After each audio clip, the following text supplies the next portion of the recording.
കോഴിക്കോട് പേരാമ്പ്രയിൽ കാട്ടാന ആക്രമണം. പേരാമ്പ്രയിലെ എസ്റ്റേറ്റിൽ ടാപ്പിംഗ് വാച്ചർ തൊഴിലാളിയായ ബാബുവിനാണ് ഗുരുതരമായി പരിക്കേറ്റത്. വാരിയെല്ലിന് പൊട്ടലേറ്റ ബാബു കോഴിക്കോട് മെഡിക്കൽ കോളേജിൽ ചികിത്സയിലാണ്.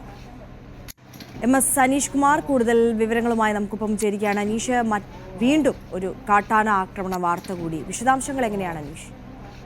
ഇന്നലെ രാത്രി ഏതാണ്ട് 10 കൂടിയാണ് കാട്ടാന ആക്രമണം ഉണ്ടായത്. പേരാമ്പ്രയിൽ അവിടുത്തെ എസ്റ്റേറ്റില് ടാപ്പിംഗ് തൊഴിലാളിയാണ് ബാബു. ഒപ്പം ഈ താൽക്കാലികമായി വാച്ചർ ജോലിയും നോക്കുന്നുണ്ട്. ഇത്തരത്തിൽ കാട്ടാന ഇറങ്ങിയെന്ന വിവരം ലഭിച്ചതിനെ തുടർന്ന് ബാബുവും മറ്റൊരു ജീവനക്കാരനും കാട്ടാനെ തുരത്താനായി പോവുകയായിരുന്നു. ഈ ശ്രമത്തിനിടെ കാട്ടാന തിരിച്ച് ഈ ജീവനക്കാർക്കെതിരെ തിരിയുകയും ആക്രമിക്കുകയുമായിരുന്നു. അദ്ദേഹത്തിന് ഗുരുതരമായ പരുക്കുകളാണ് പറ്റിയിരിക്കുന്നത്. 4 വാരിയലുകൾ ഒടിഞ്ഞിട്ടുണ്ട്. ഒപ്പം തോളലിനും ഗുരുതരമായ പരിക്കുണ്ട് എന്നാണ് അധികൃതർ പറയുന്നത്.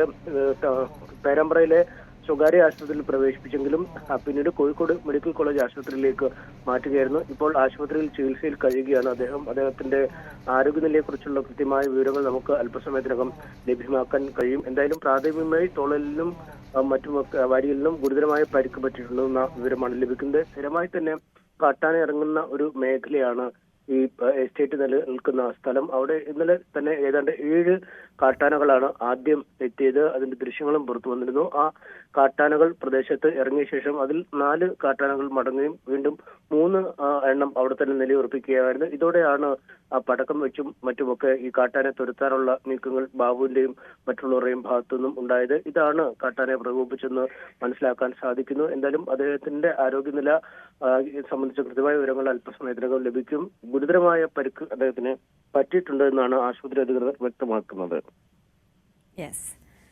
അനീഷ് കുമാറാണ് വിശദാംശങ്ങളുമായി നമുക്കൊപ്പം ചേർന്നത്.